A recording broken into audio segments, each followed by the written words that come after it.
Surprised this hasn't leaked yet. Stop looking at it. Guess what? I'm gonna take, where is it? What? Where's our AC machine? You're gonna load that thing on the back of the truck and we're taking that with us.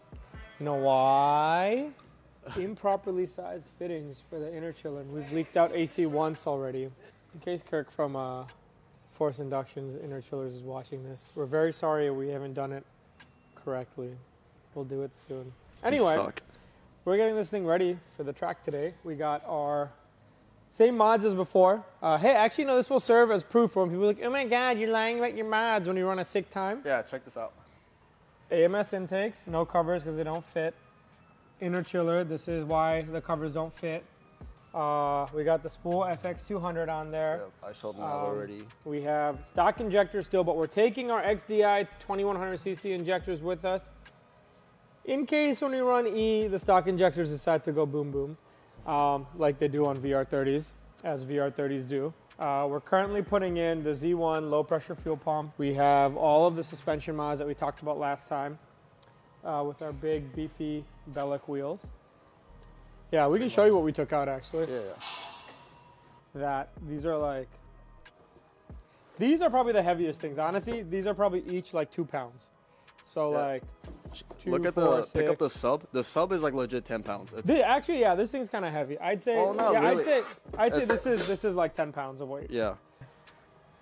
So yeah, we're putting in the low pressure pump, and then and the AMS Flex Seal kit, really clean kit they provided. We're gonna install that. Yeah, I showed. The plan is to show up there on 93 straight from the pump, HEB from here. We're gonna load it up in the trailer with about a half tank of 93. We're gonna get over there. We're gonna run our best times on 93. Then we're gonna fill it up with E from the pump. We got where our VP jugs are all in the dining room. We're gonna load all those up in a bit. We're gonna go and then we're gonna try for our best times on E. I'm not gonna publicly say any times because I'm gonna jinx it, but everybody who's been talking to me knows what I'm aiming for today. And if we hit those times, I'll be very happy. Alex doesn't believe in us. Nobody likes him anyways. I know, he's a bitch. If we don't make those times, it's his fault because he did the launch control. Well, we're stuck in traffic. Yes, I hate traffic. But we're on the way. We're definitely not on time. No. Look at the time. Got the trailer hooked up. All the stuff is in there. Hopefully, everything's strapped down. Hopefully everything's not upside down. Yeah. So how was it driving the trailer for the first time, bro? There's a trailer back there.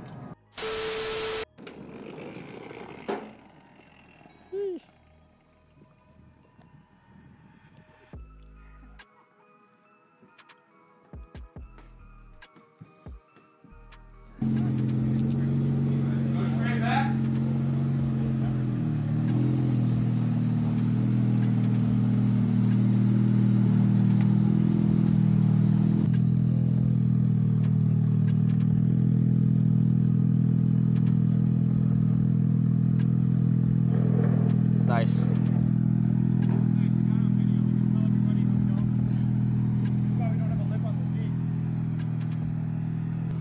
Alright, so we're here at the track. We just unloaded the Z. Just getting it prepped and ready to go. Generates so much heat. Well, over here doing like important shit, and you're over here just having fun. Nice. Yeah.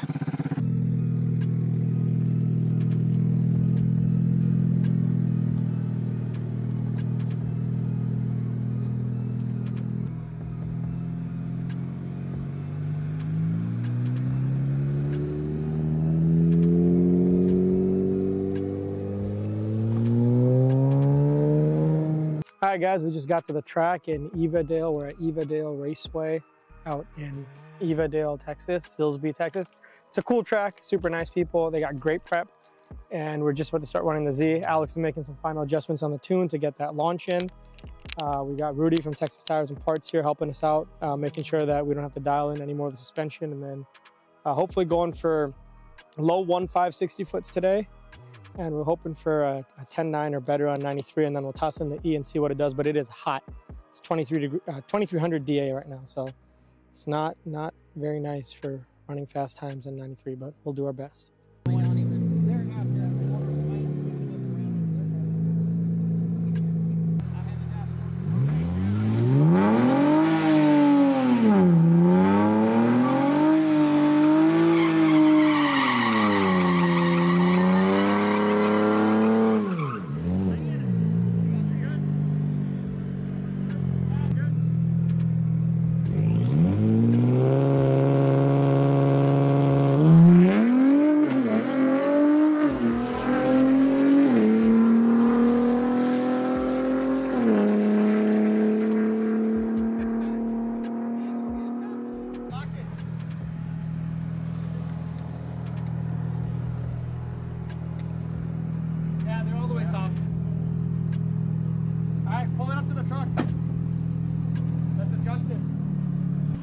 How was that?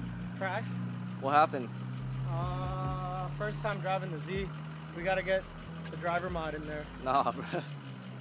Alex E, the driver mod.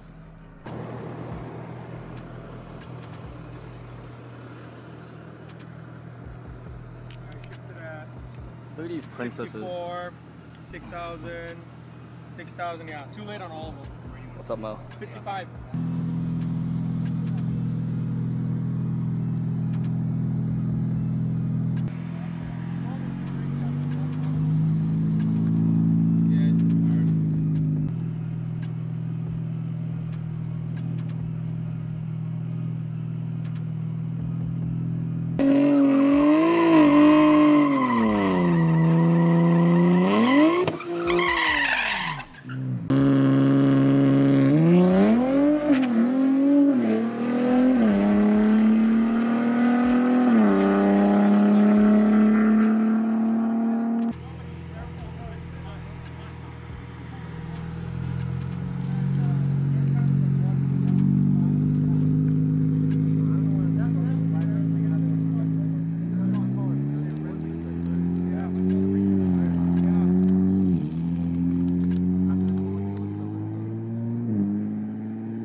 Looks nice. What do you have to say for yourself? Mark, sorry. We have the mid-range. We don't have the trap isn't quite there. He's like 5 miles per hour off.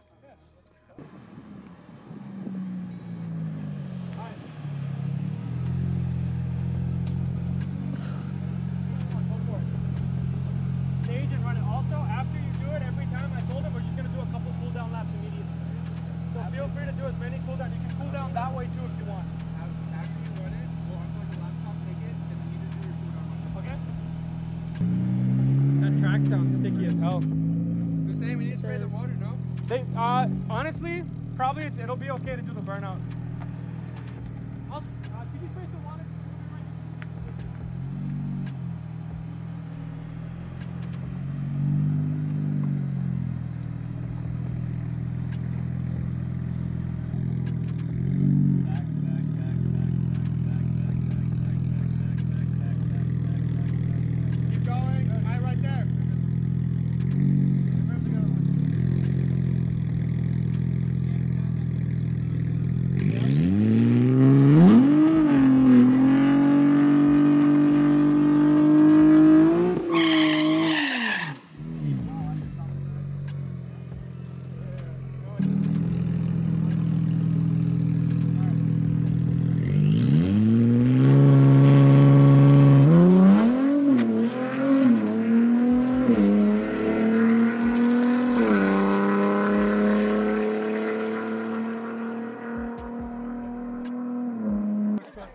That makes sense.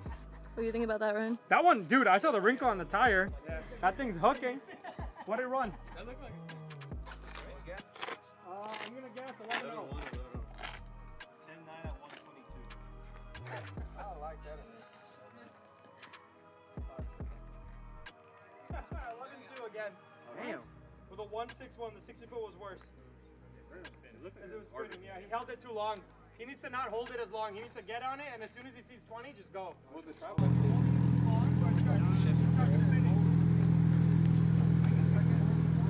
Yeah, he had the right button. As many cool down laps as you want. Alright, we'll flash that down whenever you flash. Alex, say hi to all your followers. What? All your followers? All the people that call you daddy? How about we don't put this on the internet? All the people that praise you for the fast cues you do? I don't know what you're talking about. What's he doing in there? Alex, once it starts, once it's flashed, do another cooldown run and then stage immediately. I like how it focuses on everyone but Hussain. Okay, I don't want it to. Not until I'm in better shape for the camera.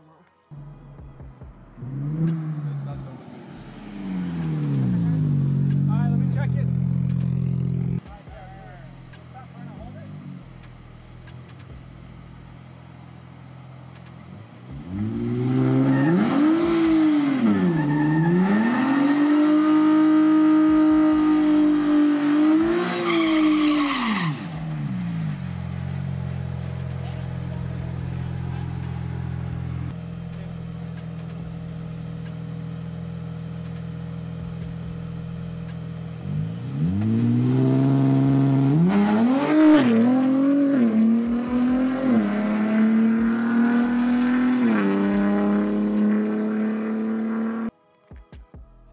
Yep, nope, 11.2. The trap was better though, 157.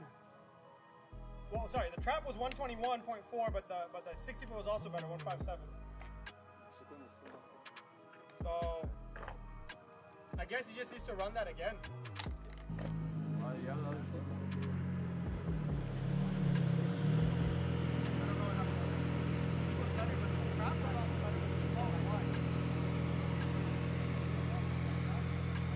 Okay, do a bunch of cooldown runs and hit it. Go again. Yeah, you hit something. I don't think it logged. Okay, then pull it off and run it again.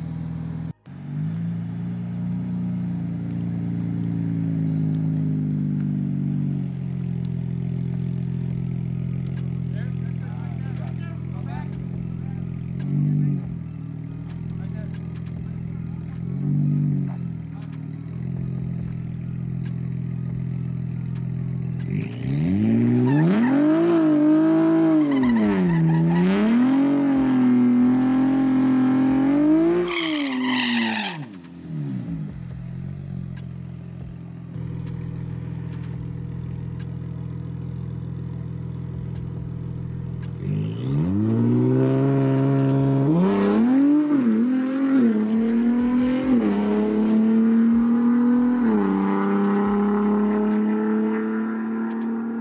It's gonna be another 11 to 100%. At least 100%? it's consistent. We can run it in bracket racing. Alright, let's swap the springs. Should we try one?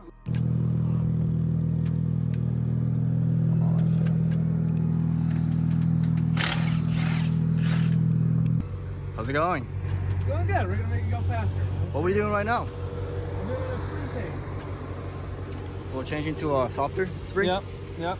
So when we were compressing, we were only using half of the shock on full soft because this 8K is meant for the streets, but these are meant for the sheets. So we're gonna get freaky with it. Ooh. Putting the BC on the field. Ooh. Yeah, we're gonna make the internet mad.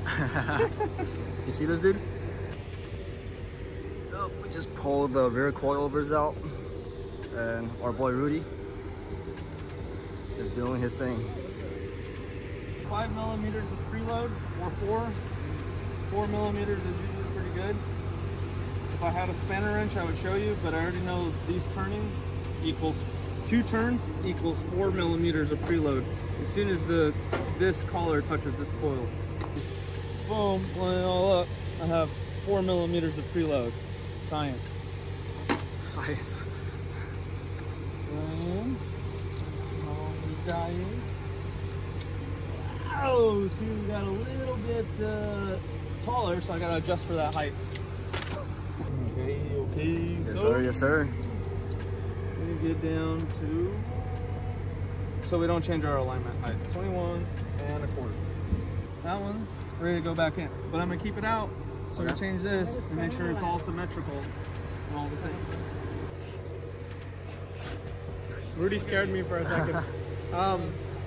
I think what we're really getting here is, I'm really happy about Rudy here, because Rudy's, we got Rudy here to help us change out the springs and everything. Ronnie and Rudy are putting in softer springs, and hopefully we can get a better squad. We're putting in softer springs. Hopefully that breaks us into the 1.4s, and even in this DA, we can cut a 10.9 on 93. As people, who know, something about VR30s and high compression motors in general, they do really poorly on gasoline when it gets hot outside, right?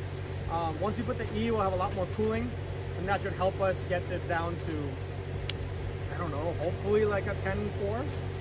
We'll find out, but I'm really happy with the 60 foot for sure. It will be just as fast as the Audi on the street. Yeah, the Audi with 2 mods. Yeah. Oh god, dude, mosquito! I need more bugs. Oh. Look at that. Frankenstein. Frankenstein, baby. Fine.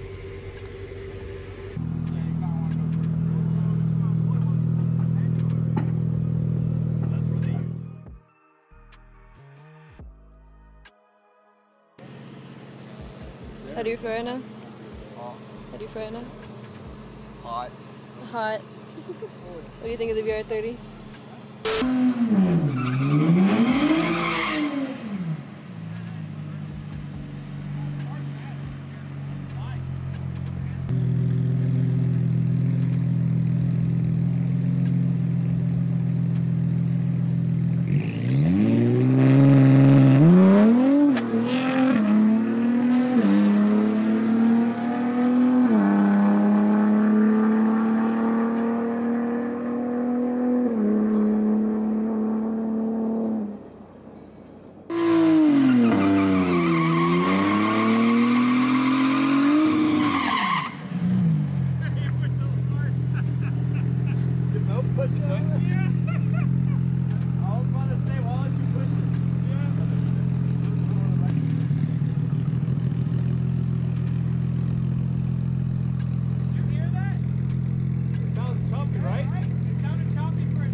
Oh crap. Oh, hi guys.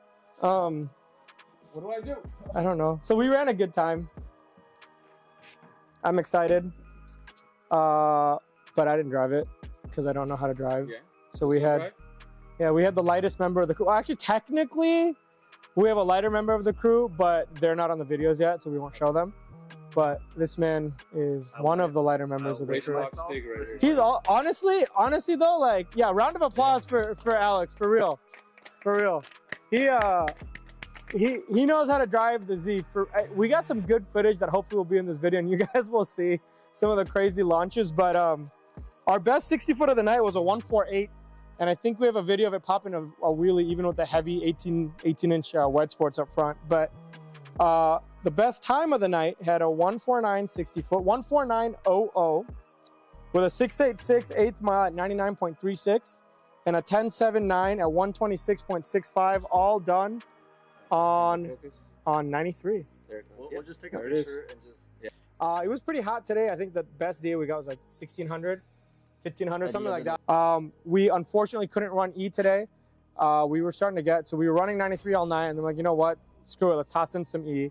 We tossed in some E, and immediately we had some fuel pressure cuts. It sounded choppy for a second, yeah. I hope it's just the E mixing. Yeah. And so we couldn't get a good run on E. I think the low pressure pump is not keeping up, even though we have the 525 kit from Z1. I think it needs the relay. The FPCM is getting really hot. We swapped in a new FPCM and it's doing the same thing. You know, we can get real technical about it later. Probably Alex and I will talk more about the logs tomorrow, and we'll give you guys a little technical review that will probably be in this video. Yeah.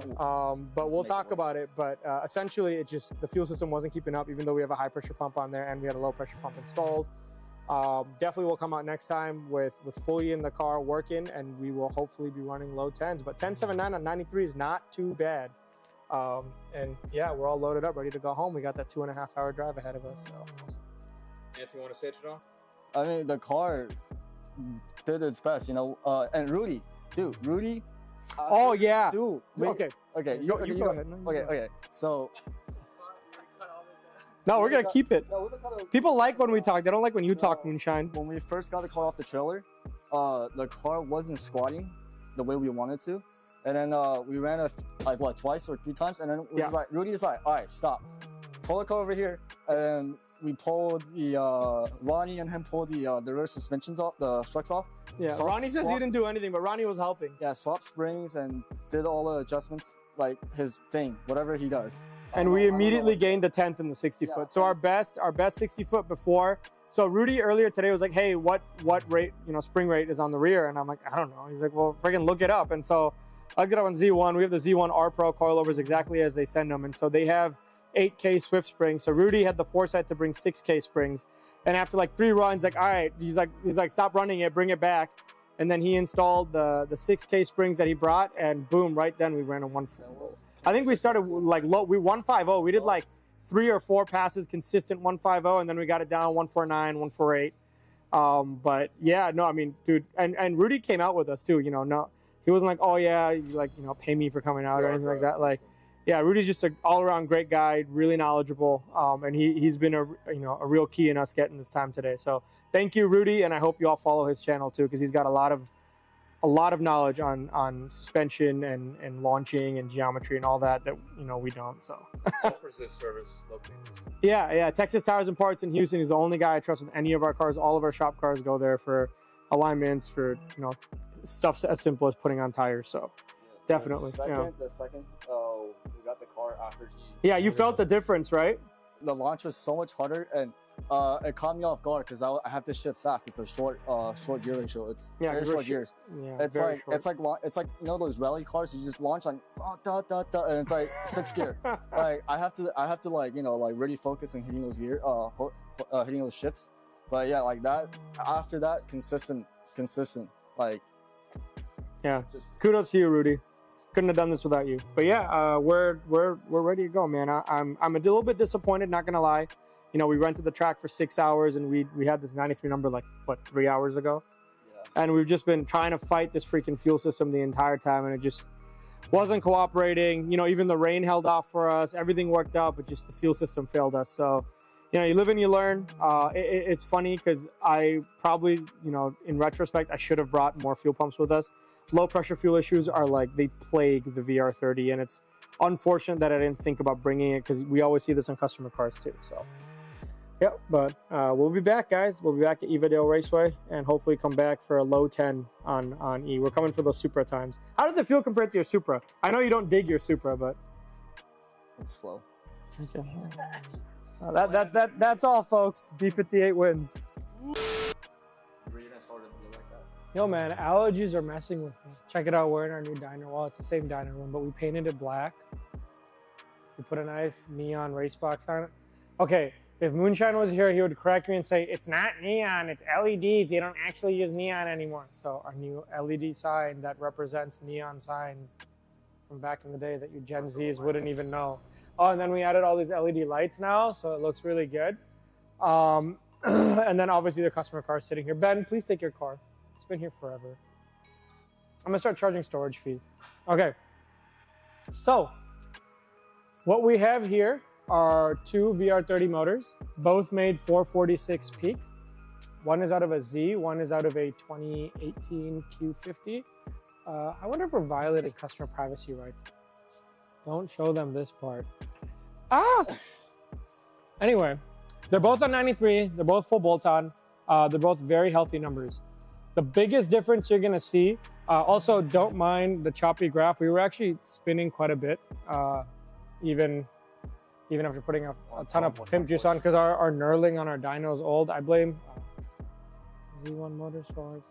I bought this used from John. John gave me one with bad knurling. Okay, red.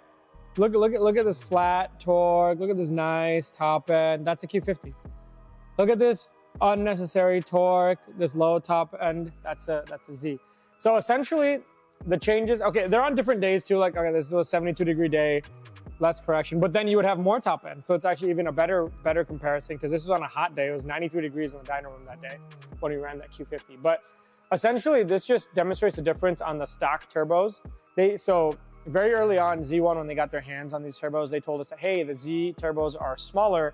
Obviously they have the built-in bypass valve and all that crap, but they're physically smaller. And I haven't seen a compressor chart or anything, so I couldn't tell you like exactly how much difference the flow is at every RPM and all that, but this demonstrates it really well. To give you an idea, like, so the Z spools up way quicker. We're making 516 torque at 4,200 RPM, where this car was making 450. That's almost 60 more wheel torque, no, 70 more wheel torque. And that, like, when I tell you we're trying to control torque, we had one of these runs where the Z just made 620 wheel torque on 93. And we were all like mind blown, like, why? Right? And that was one of the first ones that we did on our dyno with our setup. And that was so the Z is making less boost than the Q50 on here. Our peak boost on the Z on this run was 19 pounds. This Q50 was done on 20. And we're also running way less timing. So at 4,000 RPM, we're running like probably 4 degrees less timing than we would on a Q50 with the same mod, same fuel, same boost. And that's just because the turbo is flowing that much more down low. So you get this really nice torque hit, and then it's just dead. And so a lot of times when we post up our times, people ask, hey, why are you shifting at 55? Well, if you look at it right here, right around 55 or 5,200 was where torque and horsepower crossover, but like around that point as well for the Z and the Q50 start to cross over, where the Z is still making more power up to 5,000 RPM versus the Q50. Right around 55 is where the Q50 starts having way more top end. Just because of the turbos. And so, and I'm saying just because of the turbos, because internally, as far as we know, there is no difference on the VR30. I have not disassembled my VR30 out of the Z. I don't intend on doing that. But Z1 told me when they popped theirs open, because they disassembled it just to understand, they said that the piston design, the top of the piston is different. He said it was dimpled. I don't know what that means. I didn't get any pictures. I've asked John to get me some pictures. Hopefully he does, and we can share them with you. But either way, I don't think that's the main difference here. I think it's purely just the turbo sizing, where the turbos are so small on the Z that they fall off very hard. And so we're like barely able to maintain above 400 horsepower, above 6,000. Like this is just us flatlining, trying really hard. And to be quite honest, we don't even bother running the car out there. We just shift at 55. We get all of this power down low. And so this right here, I mean, I'm sure I can get the cursor up there and show you guys. So yeah, the Z, the blue line is the Z, the red line is the Q. The Z is making about 40, 50, 60 more horsepower all the way across almost up until 5,200 essentially, and then it starts dropping off quite a bit. That's why we short shift the Z. I think once we put other turbos on, it's going to look a lot more similar to a Q50 graph and a lot more like what we're used to. But yeah, that's really the biggest difference. And then obviously because we have 9 gears, because I wouldn't say it shifts any faster. I mean, Alex, you've driven Qs, you've driven customer Qs. Do they shift any faster? One open, it's not that much. It's the same, right? Like we don't have a trans tune, but I've never... Maybe a tiny bit faster. Okay, well, that's good. But like, I've never really thought the 7-speed in the Q50 was all that bad, except for daily driving. It is absolute dog shit daily driving that car. The what? The 9-speed sucks. Yeah, the 9-speed is also dog shit while driving. It just needs a TCM tune, but that's really only going to help with daily driving. It's not really for wide open. Like these cars, like, so a lot of people who have owned ZF8 cars will tell you, oh, there's like torque intervention. You hear those like DSG farts that people are used to. That's torque intervention. So yeah, people who are used to driving ZF8 cars, tuning ZF8 cars, they know that they have something called torque intervention in the tune, and it varies based on the ZF8 model, the tune of the car, blah, blah, blah. Anyway, usually a trans tune is used to get rid of torque intervention, lower torque intervention, essentially help the shift go faster. Have you ever driven a tuned Q50? Wide open throttle, they just bang gears to the point where sometimes we get people who are like concerned. They're like, hey, it's really slamming into gear. Is that, they're like, well, no, we bumped up the line pressure via the torque tables, and that's why it does that. So I don't know how much faster it'll get with a 9-speed tune. Same with the 7-speed. I don't know if we're ever going to, I think it'll just help with shifting so people don't have to shift for themselves. It'll help us command the shifts earlier and that kind of stuff. People don't have that thing where, they shifted, there's a delay, bangs limiter, blah, blah, blah. It just helps with the overall driving experience. But yes, anyway, back to the graph. This is why we're able to run a 10.7 in the Z. Honestly, I mean, to have that much power down low is really what's helping us, is just getting us through there. But obviously, it's not like, how do I say this?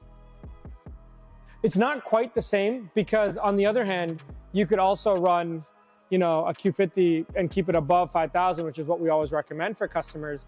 And you could also potentially run the same time, which doesn't really make sense to me.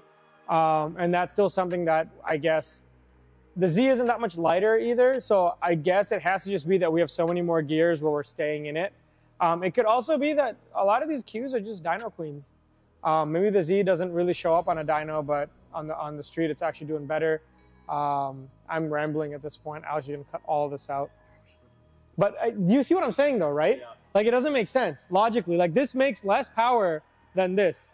Like, if you take this portion of the Q graph and this portion of the Z graph, the Z should still be slower by quite a bit. So it's the torque is definitely helping it. I think, you know, torque helps you get off the line faster, obviously, but I think the torque is helping, but then it's also trapping a lot higher, so it has to be making more horsepower. Long story short,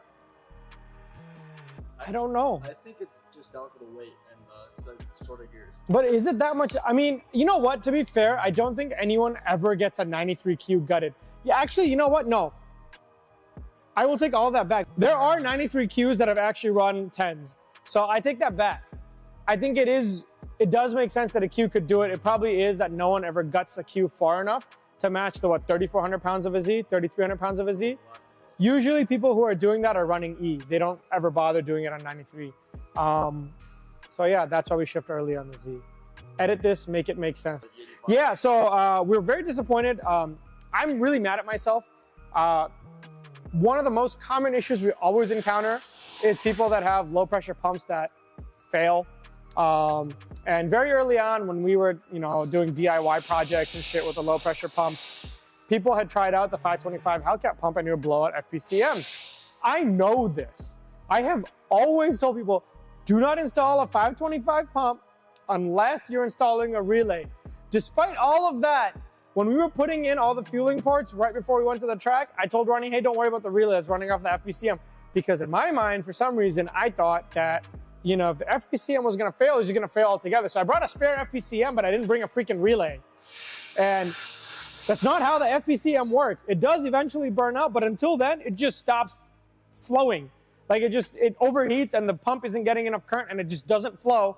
And so I'm very annoyed because we could have gotten a good ethanol time and I paid for 6 hours of track rental. Gary did an amazing job prepping it. We had everything ready and then we had fuel cuts. We'll be back out to get ethanol times, but I'm happy with the 10.79 on 93. I don't intend on pushing the car any further on 93. If any of you ask me for a 10.79 tune on 93, I will probably say no, because 93 is just unreliable, especially when it's hot outside. This was in a controlled environment. I was looking at every single log. Alex was looking at the car, all the parameters while driving. I know none of you do that. Despite what you tell me, none of you are watching your data while driving as much as we do. So 10.79 on 93 for most of these, probably not gonna happen. High 10s on 93, I think I can make that happen for most people. But on E, I really wanna see like a low 10. This was promising. You know, we got the launch in. I think we had too much tire. I think we could have done better on 93, honestly, if we'd run one of our 26-inch tires. Because we were actually getting very similar 8th mile times before we added all these mods. When we took it out to the 8th mile track a few weeks, what was it, a month and a half ago? I don't know if the mic is picking up, but Ronnie's really loud with his gun.